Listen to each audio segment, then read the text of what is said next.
just gave me a very short introduction, but I've been watching this guy for, I don't know, about a year now. And he's a young man. He's from Akron, Ohio. He spends a lot of time working on his craft. He's very funny. He's a special guest tonight. Ladies and gentlemen, let's get up for my friend, Mr. Scott Kendricks.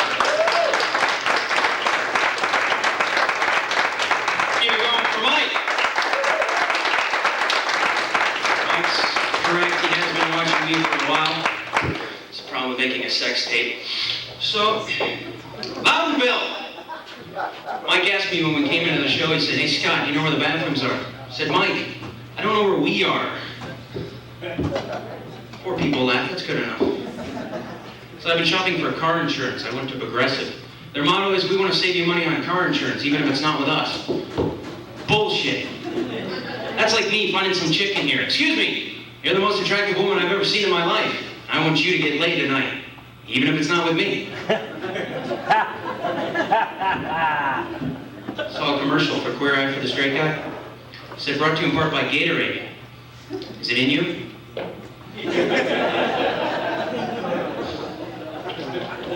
Burger King's having some legal troubles. They're being sued over their new motto, "Burger King, come on over. The fire is ready." And they're getting sued by Satan. Apparently he's been using that one for a while. I think Burger King's in trouble because you know hell's got good lawyers.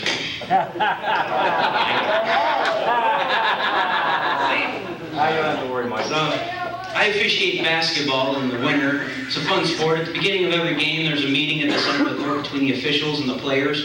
Just basic stuff you talk about. You look at the players, you say, "All right, kids, listen up. I want you to keep the game interesting. I have ADD." What were we talking about? It's good times. I learned how to deal with players. I learned in class from this guy named Larry. He said, you got to intimidate the players. You got to let them know that you're in charge. So what he does is he walks up to the players and he says, "All right, listen up. I'm having a bad day. I lost my job. I'm being audited by the IRS. And my wife just left me for her boyfriend. Don't mess with me." So I tried it. My first game. "All right, players, listen up. Having a bad day. Lost my job. I'm being audited by the IRS. And my wife just left me for my boyfriend." Oh, shit. That was a long game. You know what? I like the stand. We'll call this stand for... It's like prom night. I know where it goes, it just won't fit. You know, basketball officials, we have signals. It's how we communicate with each other. For instance, this is traveling. This is a foul. And then there's this one. That means nice shot. Okay, I made the last one up. It's a tough sport. There's worse jobs in the world. How'd you like to be a smoke detector? Your job is to detect smoke, make a beeping sound, warn the family you live with of impending danger. And how does that family show you their gratitude? They take a broom handle and they smash them in the face. Shut up! It's the summertime. I love the summer. There's only one thing I don't like about the summer. Certain individuals drive through our peaceful suburban neighborhoods, blaring their loud, obnoxious music, peddling their product to our little children. Of course, I'm referring to the ice cream man. Fuck you, buddy. I officiate baseball in the summertime. It's a fun sport. I did a game earlier today. Before the game even started, I threw one of the coaches out because he looked like an asshole. My other umpire says, "What are you doing? What was that?" I said, "That's called a preemptive strike." Playing on the field. All right, got some slow folks. That's all right. Those were with us, by the way. That's not the Loudenville people. I think I got it. All right, I got it. Yeah. The infield, usually most baseball infields are made of dirt. Well, this infield is made of these little rock granules and gray dust. The kid hits a single and he trips and falls. He looks up at me and he says, "This is bullshit, Mr. Umpire. I'm tired of playing baseball on kitty litter." I said, "Look, kid, as long as nobody takes a crap on the field, we'll be okay." It's a tough time. Oh, and I want the ladies in the audience, all four of you, to know that when I work a baseball game, I keep home plate nice and spotless, nice and clean. You know what that means for my future wife? Nothing. Cleans her job. So my cousin and I were playing baseball in my aunt's living room yesterday. And the ball bounced into the bathroom, right into the toilet. And neither one of us would reach down in there to get it. Germs, ew. My aunt walks up behind us and says, "Don't worry, kids. I just cleaned the toilet with Lysol." Well, gee then, let's go bobbing for apples.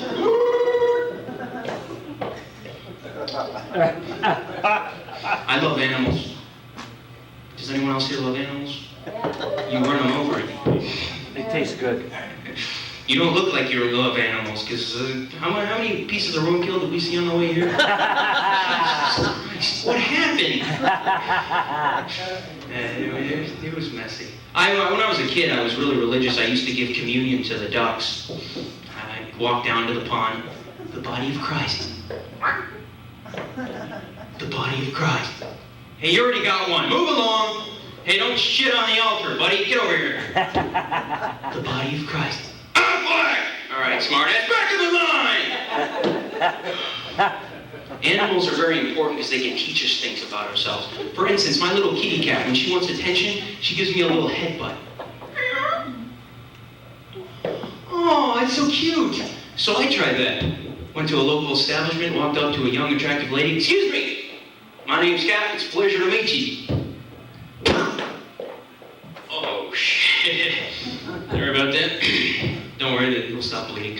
So,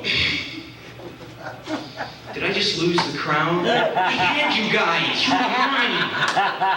Come back. I killed a spider yesterday. When I kill spiders, I flush them down the toilet. My friend says that's mean. She's a member of PETA, which stands for something. She said, "Did you ever think about what the spider's feeling when you're flushing him?" I said, "I know what he's feeling. He's going, oh, shit!"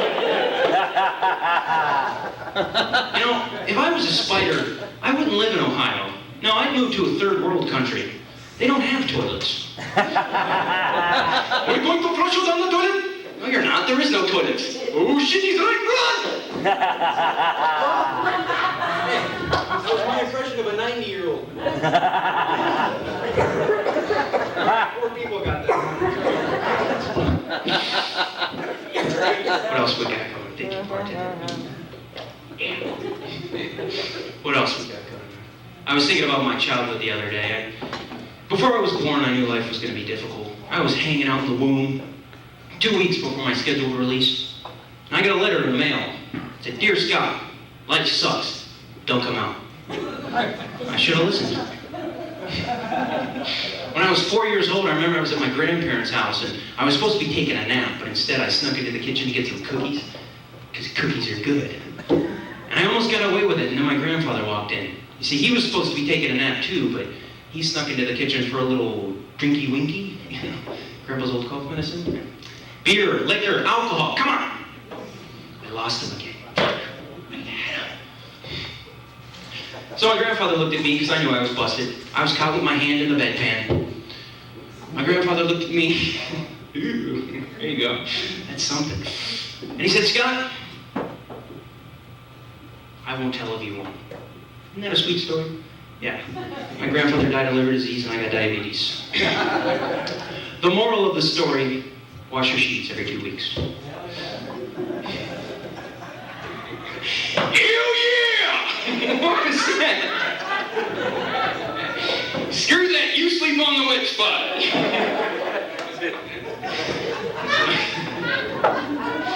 Oh, if only my parents could see me now. It's a good thing they're dead. All right. So my favorite holiday is Halloween. And anyone here like Halloween?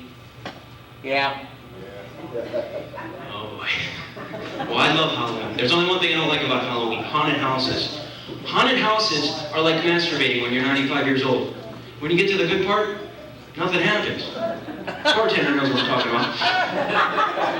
No, I'd rather stand on my head naked outside in a blizzard gargling gasoline next to a campfire, singing "The Hills Are Alive" with the sound of music, using seal vomit to write "Oh, working, no play, Jack Doll Boy" on national television while watching Teletubbies sex tapes with a sign that says "I'm a pretty little princess."